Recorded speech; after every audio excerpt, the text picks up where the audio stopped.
Bah, avec une semaine comme ça, c'était sûr que j'allais refaire une vidéo, hein. Alors autant il y a des fois, j'avoue, j'ai un peu la flemme. J'en fais pas pendant 2 semaines. Mais alors là, là, avec une semaine comme ça, mais il faudrait être fou. Il faudrait être fou pour ne pas en faire une. Il faut faire des vidéos dans ces moments-là. Alors il faut faire dans les moments où ça va pas, mais il faut faire aussi dans les moments où ça va. Et là, je peux vous dire que ça va plutôt pas mal. Alors, j'avais mis un post justement hier soir au moment où je fais cette vidéo-là pour un petit peu montrer, voilà, au moment où c'était la pire performance et au moment où c'était la meilleure, donc c'est-à-dire hier soir. Et la pire performance, j'étais à moins 1800 et quelques. Donc ça piquait un peu, voilà, ça piquait un peu quand même. Et maintenant, bah, depuis cette semaine, je suis retourné dans le vert, voilà. Donc dans la dernière vidéo, ça commence un petit peu, voilà, ça se battait un petit peu par-ci par-là. Laisse-moi revenir. Et puis finalement, on est là maintenant, voilà, plus 196 euros de plus-value. Alors, ça c'est dû parce que Trump a un petit peu désengorgé par rapport aux frais de douane, hein, évidemment. Et parce qu'ils ont aussi, par rapport à Nvidia, ils ont dit enfin, Trump allait annuler une loi qui avait été passée pour l'exportation vers la Chine. Il a fait hop, ça dégage.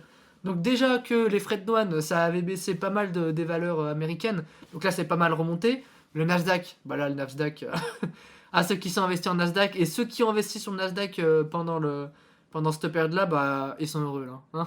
Vous êtes heureux? Donc c'est cool. Non, franchement c'est cool. Puis Apple et Amazon qui avaient pas mal ramassé, bah qui sont directement impactés par ces frais de douane. Là c'est l'euphorie. Hein. Là c'est ça n'a aucun sens là ce qui s'est passé en une semaine. C'est fou. Enfin tant mieux. Hein. Tant mieux. Hein. On va toucher. Bon j'ai pas de bois vers moi, mais voilà, on va toucher ce stylo bic hein, en espérant qu'il me porte chance. Donc voilà, semaine exceptionnelle. Si on va faire un petit tour sur la performance, vous voyez, hop, alors attendez, est-ce que vous voyez, ouais, voilà, regarde ça, regarde ça. On est revenu avant l'annonce des frais de douane, voilà, des tarifs douaniers. Donc là ici, hop, c'est la première correction. Donc la correction normale, saine, qui était en droit d'être attendre. Hein, t'as vu toute cette période, hein, je te rappelle. Donc voilà, première correction. On est sur un léger rebond. Paf, annonce des tarifs douaniers.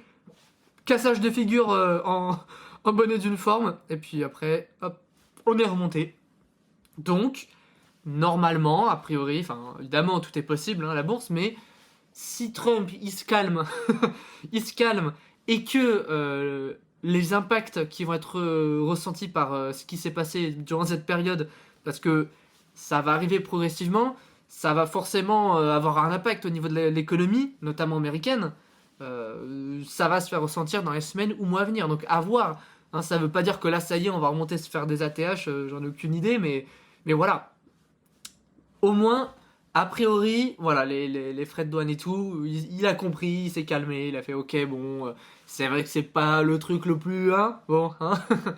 Heureusement que les investisseurs gueulent quand même hein, sur les marchés parce que est-ce qu'ils se seraient arrêtés s'il n'y aurait pas eu tout ça hein.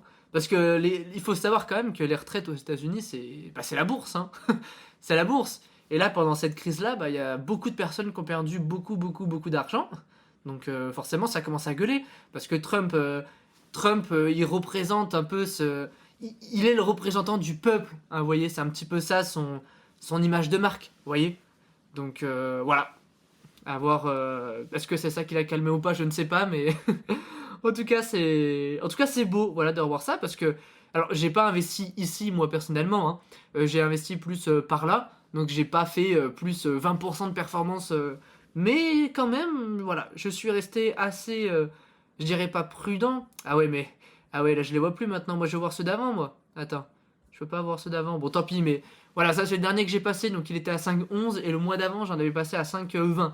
Donc là, voilà, ça c'est le dernier ordre à 1000 euros que j'ai passé. Donc j'ai quand même bénéficié un petit peu de cette crise, voilà, si je peux dire ça comme ça. Donc je vais pas non plus cracher dans le truc. Alors j'aurais pu faire peut-être un peu mieux, hein, ça je n'en sais rien. Mais une chose étant que à ce moment-là, avant crise, là je serais soit en moins-value, soit à pile poil. Parce que j'étais à 5,56 de prix de revient avant la crise. Donc la crise m'a permis de baisser de 10 centimes. Donc c'est une victoire. Hein. Clairement, c'est une victoire. Donc je suis très très content. On en aura d'autres des occasions comme ça. Et puis c'est surtout que ce genre de crise comme ça, vous voyez, euh, voilà, il y a eu cette grosse chute. Est-ce qu'on peut la qualifier de crack? Ça, vous en jugerez par vous-même. Mais Il y en avait beaucoup qu'on entendait parler, dire non mais cette fois-ci c'est différent, non mais là c'est la guerre, machin, ça va plus remonter, ça va s'effondrer. Et en fait, on voit bien encore une fois que à chaque fois qu'il y a des grosses chutes significatives comme on a pu avoir ici, vous voyez, même ma lumière elle s'éteint, c'est pour vous dire. À chaque fois qu'il y a eu des choses significatives comme il vient de se passer là, ça finit toujours par remonter. Alors, ça veut pas dire que la prochaine, ça sera pareil, ça veut pas dire que ça remontera aussi vite. Ça se trouve, la semaine prochaine, ça va redescendre, tu vois, j'en sais rien, mais pour vous, toi, moi, qui investissons de manière passive en majorité, qui ne faisons pas de stop picking, bien que le stop picking là, il a été incroyable pour certaines personnes, hein. Mais même sans parler de stop picking, Nvidia, hein, j'en reviens, dans une précédente vidéo, j'avais parlé de l'occasion manquée de Nvidia à 87 dollars. Ah voilà, il est en route vers les 130. Il a peut-être même déjà passé, hein, mais c'est pour vous dire, il y a eu des occasions incroyables. Moi, pour l'instant, je ne me lance pas sur l'achat d'actions unitaires.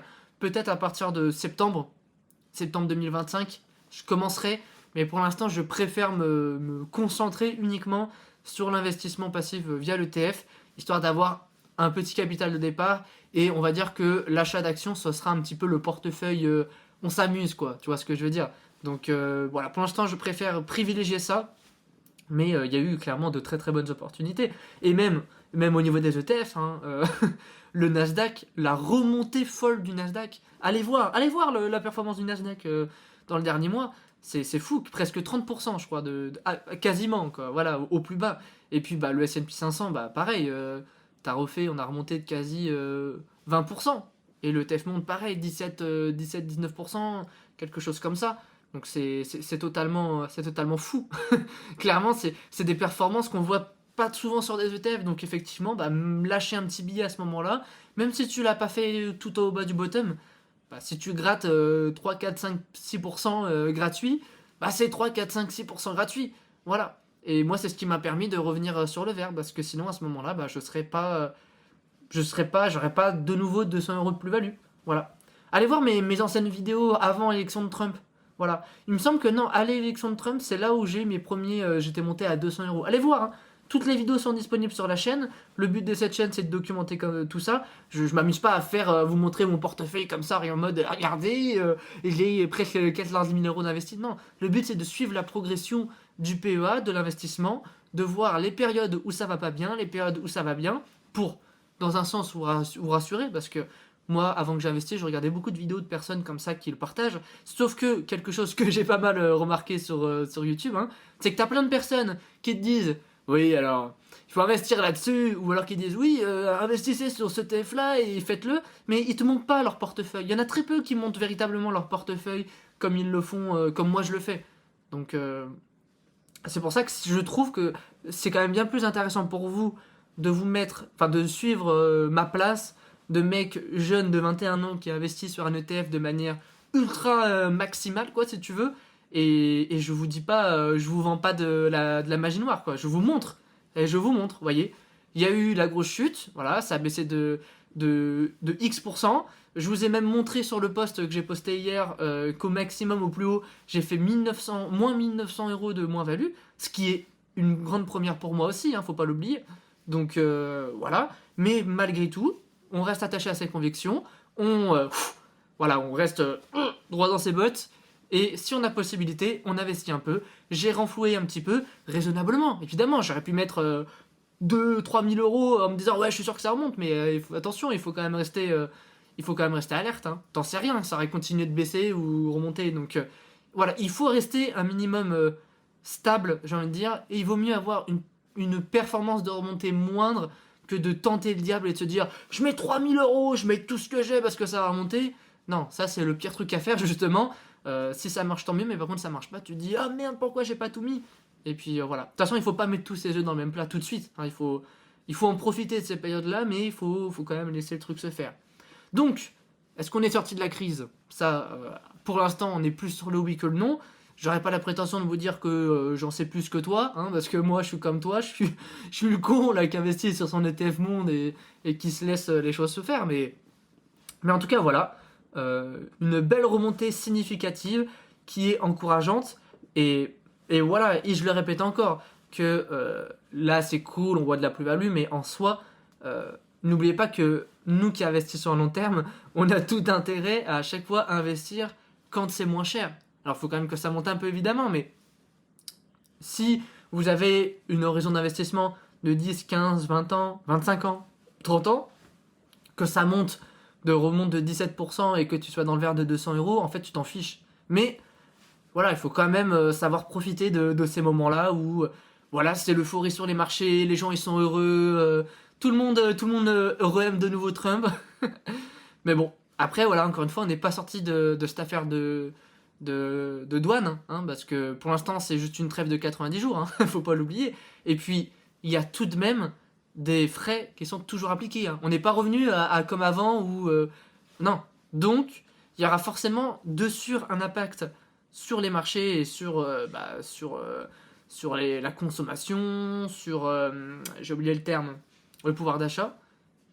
Mais voilà, on verra ce qu'il en adviendra. De toute façon, personne n'a le boule de cristal, ni moi, ni toi, ni le pape. donc, euh, donc voilà, pour ce qui était de cette petite présentation de cette magnifique semaine qui est incroyable, hein, vraiment, ça fait plaisir. Vous voyez, la prochaine fois qu'il y aura une grosse baisse comme ça, vous reviendrez voir cette vidéo. Vous reviendrez voir cette vidéo et puis vous direz, ah, c'était bien ce moment-là, hein. Mais bon, voilà, il faut savoir capitaliser et profiter des grosses baisses pour tirer sur l'épingle du jeu. Voilà, je crois que j'ai dit tout ce que j'avais à vous dire.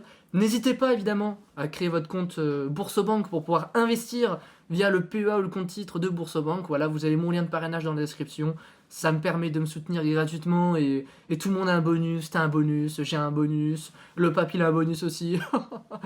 Et puis voilà, je vous fais des gros bisous et je vous dis à très bientôt.